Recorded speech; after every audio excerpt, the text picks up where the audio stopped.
Então vamos direto a Porangabuçu, será o primeiro a voltar. Ceará e Fortaleza jogar na quarta, aliás, volta na quarta-feira, também joga no dia 9. O Ceará volta hoje. Danilão tá com a gente direto de Porangabuçu, no solzão. Boa tarde, bom dia para você, tudo bem, Danilo?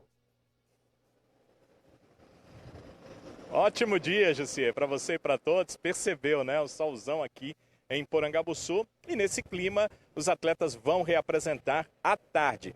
O trabalho número 1 nessa reapresentação está marcado para acontecer às 4 da tarde, e antes mesmo de reapresentarem, já há novidades. Já há atletas que fazem parte do elenco, mas que não irão mais se reapresentar à equipe do Ceará, e negociações em curso, não só desses jogadores, mas também de um jovem atacante para deixar o clube, provavelmente para o futebol internacional. Então é esse Ceará que, como você disse, a partir de hoje terá 16 dias de preparação até voltar a jogar na temporada 2025 contra o Sport, e depois o retorno também ao Campeonato Brasileiro.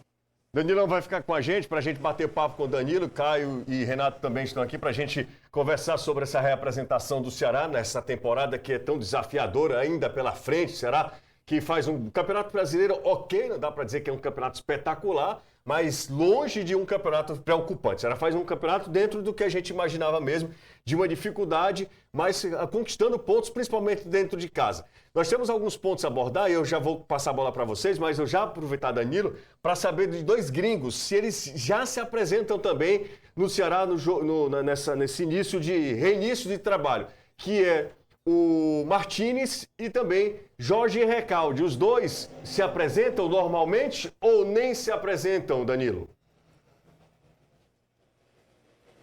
São os dois, José, que nem se apresentam. O Recalde já pegou, inclusive, as coisas, ele já não está mais morando na capital cearense, já retornou com tudo ao Paraguai e está negociando seu retorno também ao futebol paraguaio. Há clubes paraguaios interessados em repatriar o Recalde, e o problema, né, isso deveria ter acontecido nessa última janela, a janela de transferência que foi gerada por causa do Mundial de Clubes, mas Ceará e clubes paraguaios não chegaram a um acordo. É que o Recalde, embora ele não seja um grande salário para o futebol brasileiro, nem é o maior salário hoje do Ceará, ele ganha um salário muito acima para o futebol paraguaio. Então, o Ceará vai fazer um acordo, vai pagar parte dos salários do jogador e vai liberá-lo para o futebol paraguaio. As negociações estão em curso, além de Ceará e o clube paraguaio que chegar mais perto ali em relação à proposta salarial. Também tem a questão do próprio Recalde querer ir jogar neste clube. São coisas que devem se desenrolar até o final dessa semana, mas o Recalde não apresenta mais ao Ceará. No caso do Martínez, a situação é um pouco mais complicada, porque no caso do Recalde, ele tem contrato direto com o Ceará. No caso do Martínez, ele é do Tadieres e está emprestado ao Ceará. Então, tudo passa pelo Martínez, tudo passa pelo Ceará, mas passa também pelo Tadieres uma possível devolução. Há outros clubes interessados, sabe-se que o Tadieres não pretende ter o Martínez nessa temporada. E essa negociação envolvendo todas essas partes, inclusive o novo clube que estaria interessado no jogador, essa negociação deve se desenrolar por mais alguns dias, mas o Martínez também não reapresenta. Então o grupo reapresenta sem os dois gringos. Recalde e Martínez já não reapresentam com o grupo alvinegro esta tarde aqui no Vovozão. Ok, Caio e Renato, o Danilo está à disposição da gente para a gente bater papo. Eram duas saídas já ventiladas aí durante a semana. O jovem atacante seria o João Vitor, correto, né, Danilo? O João Vitor que estaria saindo do Ceará. Isso, o que não se sabia até aqui é que ele iria para fora do país. A informação é de que há um clube de fora interessado no jogador. E o complemento da informação é de que, foi até o que conversando com a fonte dizia, como seria esse empréstimo se o contrato do João Vitor termina ao final de 2025. E como ninguém respondia em relação a isso, eu procurei consultar o próprio presidente João Paulo Silva há poucos instantes, e ele me disse que era exatamente essa a charada, que ninguém tinha matado ainda. O jogador precisa renovar o seu vínculo para ser emprestado. Então o Ceará está em contato com os procuradores do João Vitor, com o próprio atleta. A ideia ampliar o vínculo, que termina ao final de 2025, por mais uma temporada, terminaria ao final de 2026. Essas negociações estão em curso e, se elas forem fechadas, acredita o Ceará que serão fechadas, o João Vitor será emprestado até o final do ano, com a possibilidade desse clube, que o Ceará não quer confirmar qual, mas de fora do país, comprar os direitos do jogador. Então, tudo depende da negociação João Vitor e Ceará. Para ampliar o vínculo, e aí o jogador será emprestado. Podemos dizer, então, que João Vitor também não deve ser um jogador do Ceará para o restante da temporada. Mas ele se apresenta hoje aqui. O João Vitor estará apresentando, é um jogador do clube, vai se apresentar e aguardar, treinando essas negociações finais para ser emprestado pelo Ceará. O João Vitor já teve o japonês, né? Então seria a segunda passagem dele internacional. Além de saídas, o torcedor quer saber de chegadas, né? E aí eu pergunto pro Danilão se o Ceará se aproximou de algum nome, né? Se o Ceará tem alguma...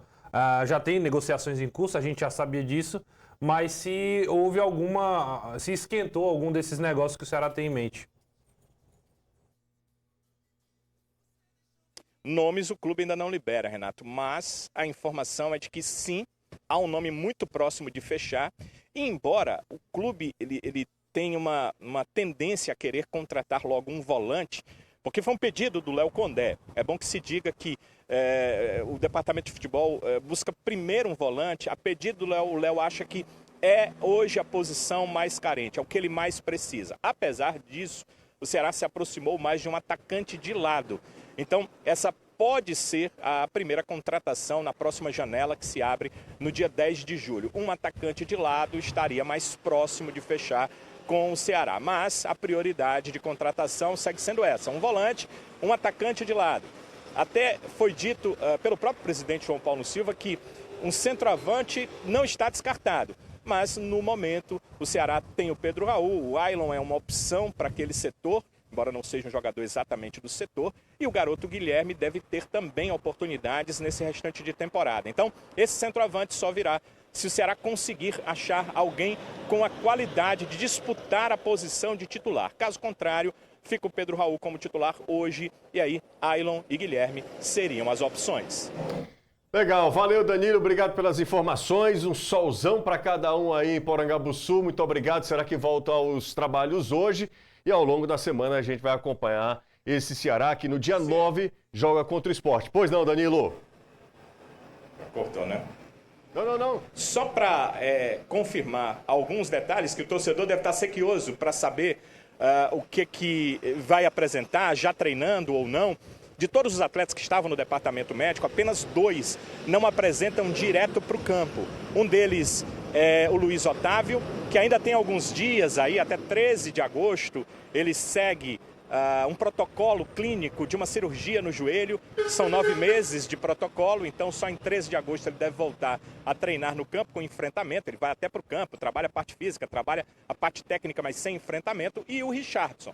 O caso do Richardson pode ser resolvido hoje mesmo. Hoje ele chega, vai ser avaliado pelos departamentos médico e físico. Tudo ok com o Richardson, ele se integra ao grupo. Mas os outros que estavam no departamento médico, como Matheus Bahia, o goleiro Richard, o Ailon, todos esses já apresentam liberados para treinar sob comando do departamento físico, né? Hoje o trabalho é mais físico, e no curso da semana com o técnico Léo Condé.